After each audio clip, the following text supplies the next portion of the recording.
Veuillez écouter le podcast avec vos oreilles. C'était le dresseur de game pour aujourd'hui. N'oubliez pas de vous abonner et de liker la vidéo. C'était le dresseur de game pour aujourd'hui.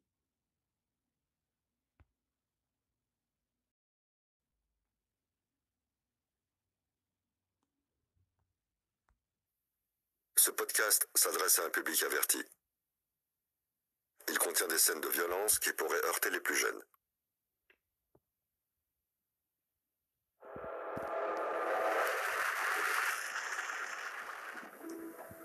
Vous écoutez Batman, Autopsie. Merci. C'est du bon travail. Je n'en avais pas fini avec ce corps. C'est une belle maison. J'aime bien cette photo de votre famille sur la cheminée salon où vous êtes dans le parc. Bruce Wayne, vous avez touché le grenot.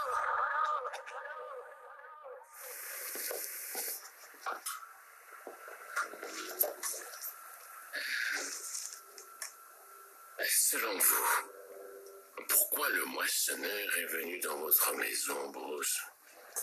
Je sais pas. Vraiment? Vraiment.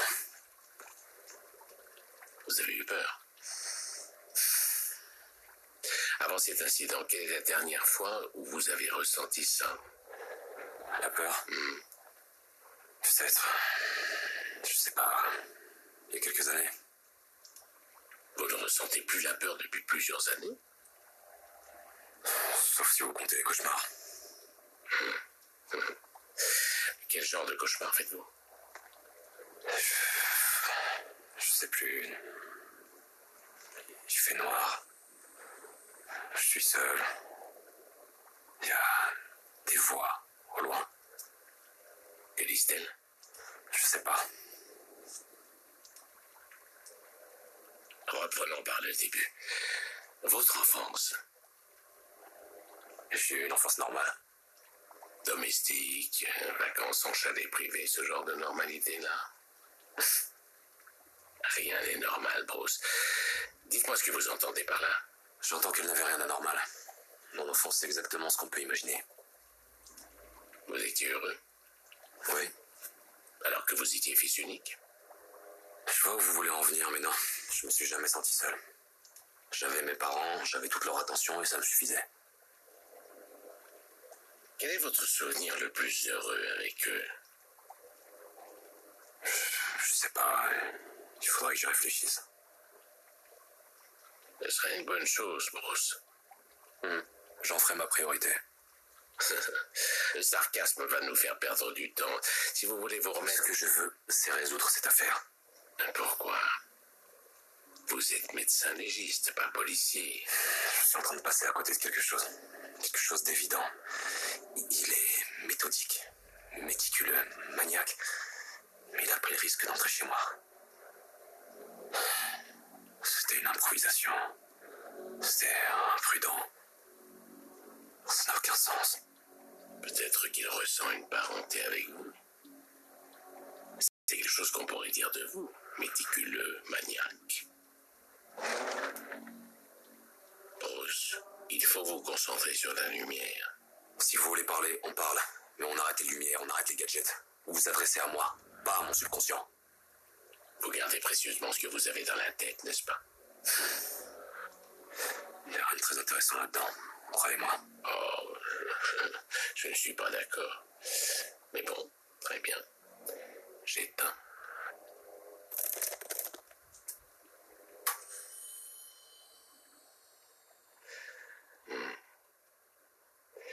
Vous devez vous soumettre au processus, Bruce. Il n'y a que comme ça que je pourrai valider votre dossier. L'heure est écoulée. Oh. Et pourtant, vous n'avez presque rien dit. Qu'est-ce que c'est, Bruce? Ce rythme? Je sais pas, il nous reste combien de séances? Autant qu'il faudra. Et qui décide de ce qu'il faudra? Je crains que vous ne deviez voir ça avec votre père. Ouais, j'y compte bien.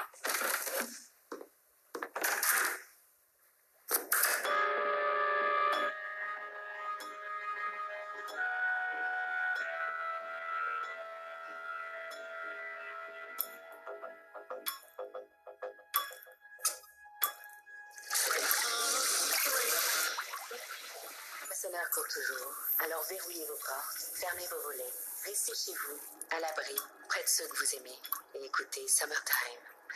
Dans un instant, certaines de vos plus belles dédicaces, mais d'abord, un grand classique qui n'a pas pris une ride. C'est Ashes on Sunday avec leur plus gros succès.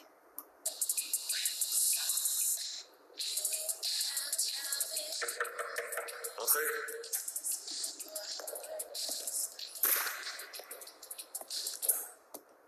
Bush, qu'est-ce que tu fais?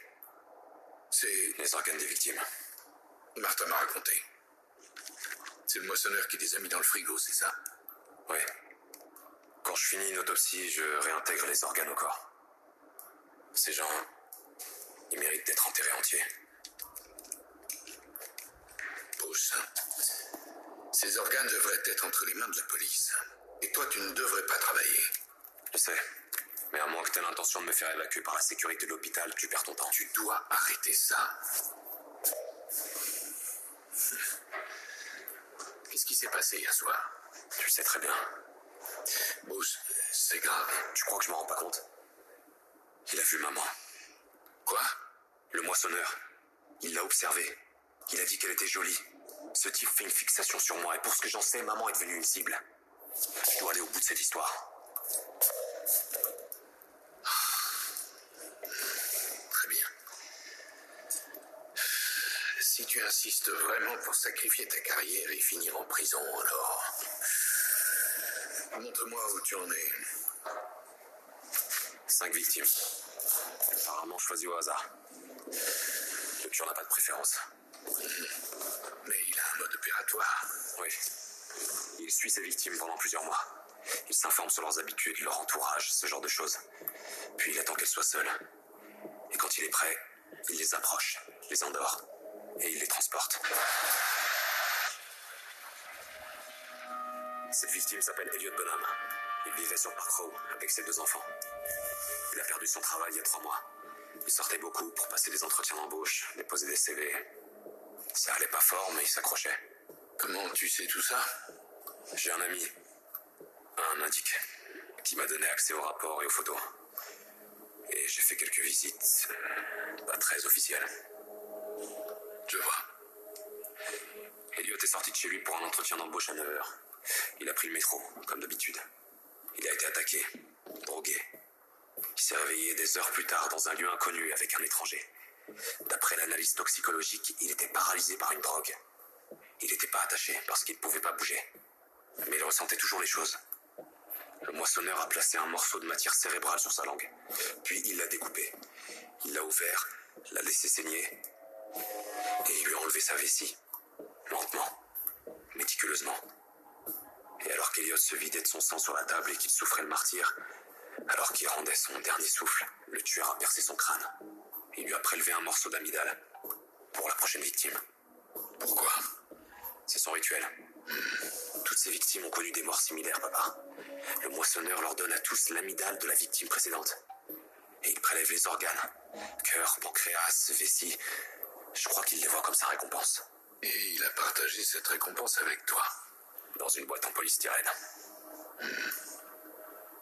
Tu penses qu'il est chirurgien? Non. Mais peut-être qu'il aimerait l'être. Pourquoi il veut ses organes, d'après toi? Il y a quelque chose qui va pas chez lui. D'une certaine façon, il doit se sentir incomplet. Peut-être qu'il pense qu'une transplantation peut arranger ça. Peut-être qu'il veut être plus qu'une simple personne. Je sais pas.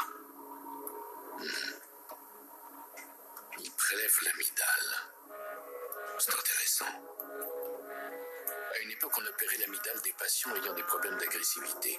Mais ça restait rare. J'y ai pensé. Mais il prélève l'amygdale en dernier.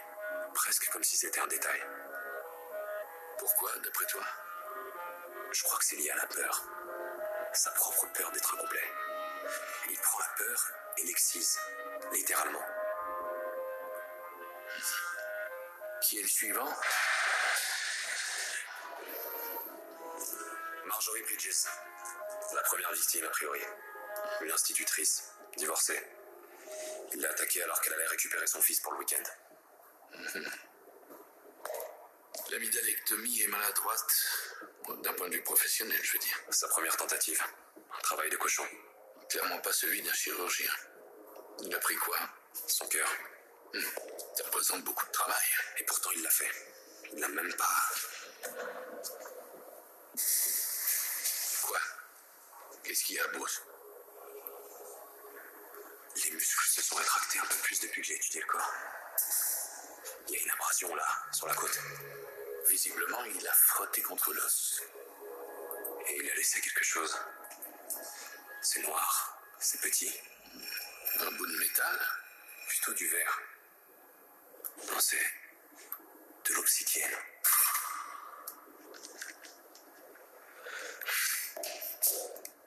Ça se tient. Tout ça est un rituel pour lui. Tout est dans la manière. C'est-à-dire? Il se considère comme quelqu'un d'éduqué. Les couteaux en obsidienne étaient utilisés dans des rituels de beaucoup de cultures. Les Aztèques, les Mayas, les Égyptiens. C'est une manière de voir les choses. Tu as un autre avis? Il y a encore des chirurgiens qui ne jurent que par les scalpels en obsidienne, même aujourd'hui. Ah oui? C'est plus tranchant que l'acier. Mon mentor, le docteur Hatch, s'en servait quand je faisais mon internat. Et c'est difficile à trouver? Ils ne sont pas fabriqués à la chaîne. Chaque modèle est fait sur commande. La collection du docteur Hatch était exposée à l'école de médecine de l'université de Gotham. Je ne sais pas s'il les a récupérés quand il a pris sa retraite. Qu'est-ce que tu fais? Le bâtiment n'est même pas ouvert à cette heure-ci. On verra bien. Bruce, passe à la maison quand tu auras fini. Quelle que soit l'heure. Viens voir ta mère. Laisse-moi t'aider.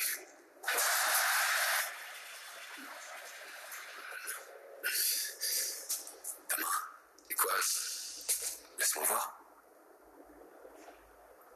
Tu fais surveiller ta circulation? Tes mains sont glacées. J'ai moins l'habitude que toi d'être enfermé dans ce donjon. Viens, je t'accompagne dehors.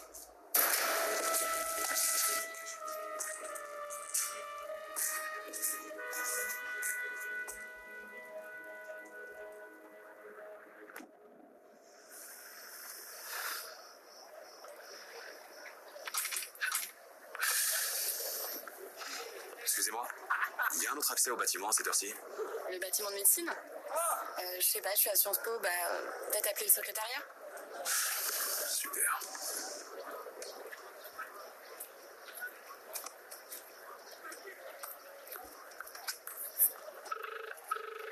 Hôpital de Gotham City, bonjour. Quel département voulez-vous joindre? Bonjour, c'est le docteur Wayne. La préposée qui travaille avec moi depuis la semaine dernière. Je voudrais la contacter. Elle s'appelle Kell. On l'a fait venir de l'université. Bonjour, Dr. Wayne. Bien sûr, la pauvre petite. Alors, un instant. Oui, j'ai son numéro de portable. Je vous mets en contact. Je peux transférer votre appel? S'il vous plaît. Merci. De rien. Allô? Kell, c'est le docteur Wayne. Ah, Dr. Wayne, je suis désolée, j'aurais dû vous appeler. Tout va bien. Comment vous vous sentez? Mieux. En tout cas, physiquement. Je vois. Votre père m'a envoyé voir un neurologue à l'hôpital. D'ailleurs, c'est vraiment adorable de sa part.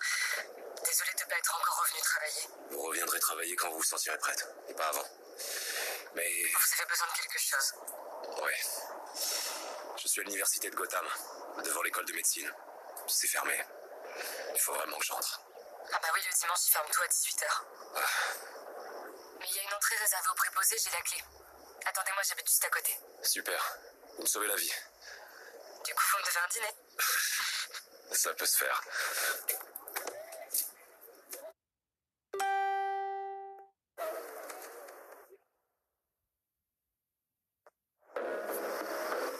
Message de service de l'université de Gotham. La ville est toujours en état d'urgence. Les étudiants qui rentrent chez eux pour le reste du semestre doivent charger leur voiture sur le parking G. Tous les étudiants demeurant sur le campus doivent marcher par groupe d'au moins 2 personnes jusqu'à nouvel ordre. Merci.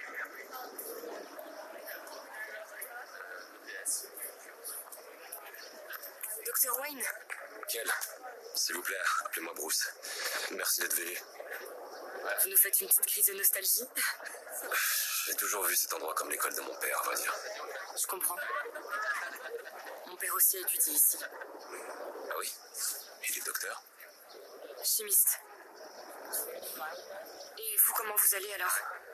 J'étais choquée quand j'ai appris qu'il vous avait poignardé.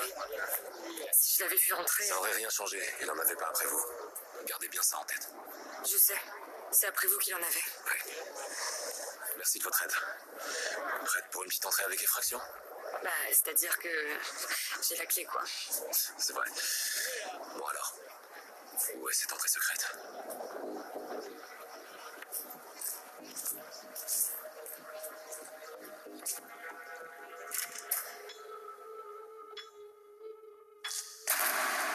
Qu'est-ce qu'on cherche exactement? Une collection de scalpels en obsidienne. Ça vous dit quelque chose? Ça ressemble à... Du verre noir, oui. Je sais ce que c'est l'obsidienne. C'est au 3e étage.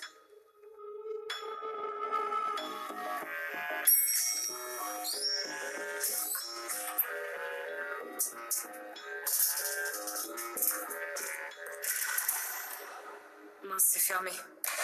Désolé, Dr. Wayne. Vous avez une épingle à cheveux? Oui, tenez.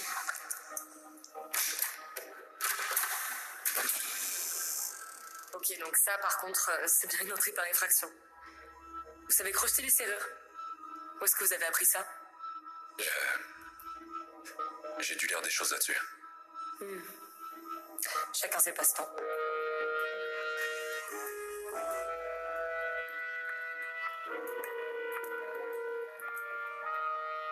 C'est dans une de ces vitrines.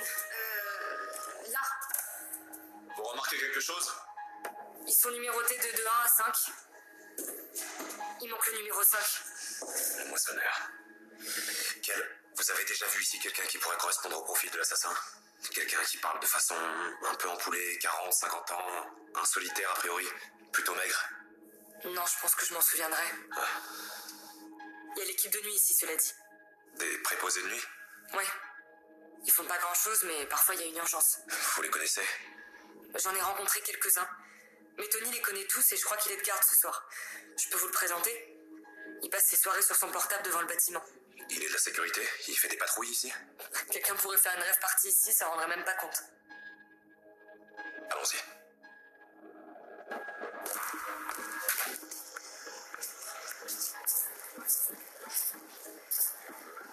Tous les étudiants demeurant sur le campus doivent se soumettre à un couvre-feu temporaire. Pour votre sécurité, veuillez retourner à vos dortoirs avant 21h. Ne vous déplacez pas seul. Merci. Ils prennent vraiment ça au sérieux. Ils ont raison. C'est sérieux. Vous le savez mieux que personne. M'en parlez pas. J'étais assommée, il aurait pu... Mais il ne l'a pas fait. C'est lui, Tony? Ouais, c'est lui. Tony? Bonjour, Kel. Tu travailles tard. Oui, j'aide le docteur Wayne. Il va en savoir plus sur les préposés de nuit. Je sais pas si je pourrais vous aider. Je les vois de temps à autre, mais on ne se parle pas beaucoup. Un bien étrange groupe. Sauf ton respect, Kel. Je cherche un homme qui travaille peut-être ici. Plutôt discret, sans doute solitaire. Le langage très ampoulé. Sûrement un préposé. Vous le connaissez? Cet énergumène, oui, je vois qui c'est. Comment s'appelle-t-il? Un nom d'un autre âge. Stanley, Connie... Ah, je l'ai. Cornelius Sturck. Qu'est-ce que vous pouvez me dire sur lui? Ses habitudes, ses manies? Je ne le connais pas si bien que ça. Il a démissionné il y a quelques mois. À quoi il ressemblait? Petit, le regard fuyant, toujours embué, et des cheveux de la même couleur que vous. Vous lui avez déjà parlé? Il a dit où il vivait, par exemple? Non, on ne se parlait pas. Je suis à peu près sûr qu'il vivait dans le parking souterrain. Le parking? Je ne l'ai pas vu là-bas depuis qu'il a démissionné, mais il s'était installé dans le vieux corbillard en panne. C'est sur le parking P3.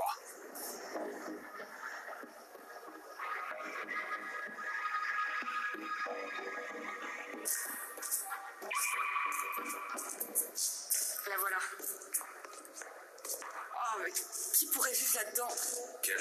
Sort largement de vos attributions, là. Je sais, mais... c'est excitant, non? De traquer le méchant, vous trouvez pas? Et puis je préfère être ici avec vous que chez moi, toute seule. Je sais pas ce que je vais trouver. Restez en retrait au moins. Vous serez plus en sécurité. Vous vous attendez à trouver quoi là-dedans? Vous allez forcer la porte comme à la bibliothèque? Ce sera pas nécessaire, on dirait.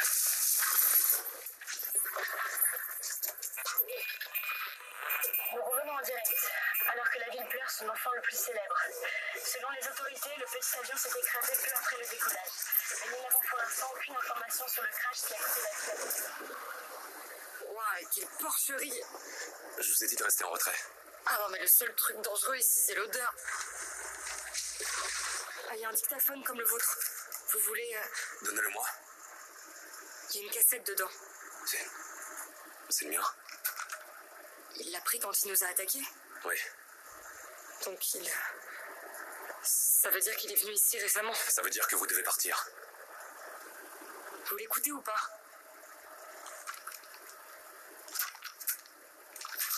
Sa méthode évolue. Il se met à nous laver. Il est amoureux de moi. Non.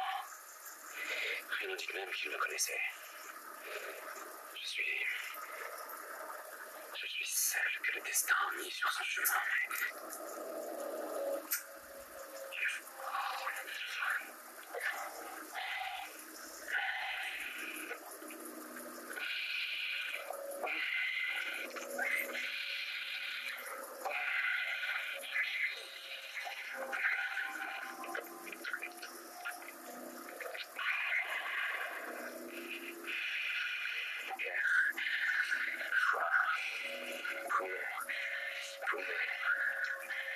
Trouvez-moi.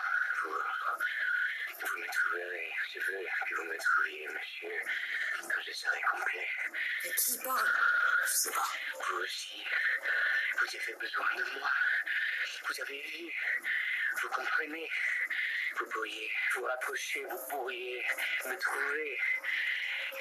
La police ne sait rien. Ils ne savent pas ce que nous savons. Oh mon Dieu. Il mange son estomac. Oui. C'est un cannibale. Il ne ressent pas ce que nous ressentons. Mais à qui il parle? Mon nouvel ami et moi, nous aimons les morts. Nous apprécions leur compagnie. Nous sommes pareils. Nous aimons la nuit. Je suis venu vous voir.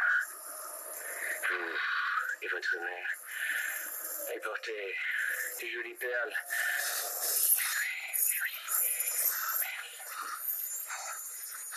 Docteur Wayne, ça va? Vous entendez ça? Quoi? Les chauves-souris. Quelle chauve-souris? Docteur Wayne! Vous n'entendez pas ça? Mais qu'est-ce qui vous arrive, Docteur Wayne? Répondez!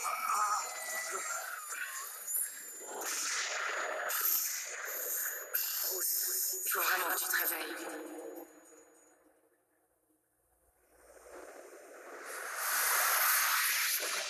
Vous êtes sur Gotham City News Network pour un flash spécial. À vous, Vicky.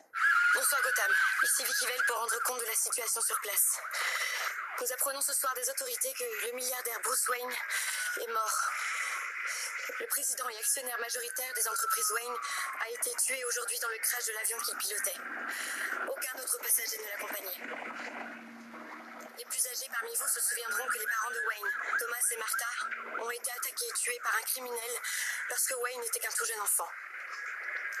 Bruce Wayne ne laisse derrière lui aucune famille. C'est donc à nous, le peuple de Gotham, de le pleurer. Restez avec nous. Nous reprenons après ceci.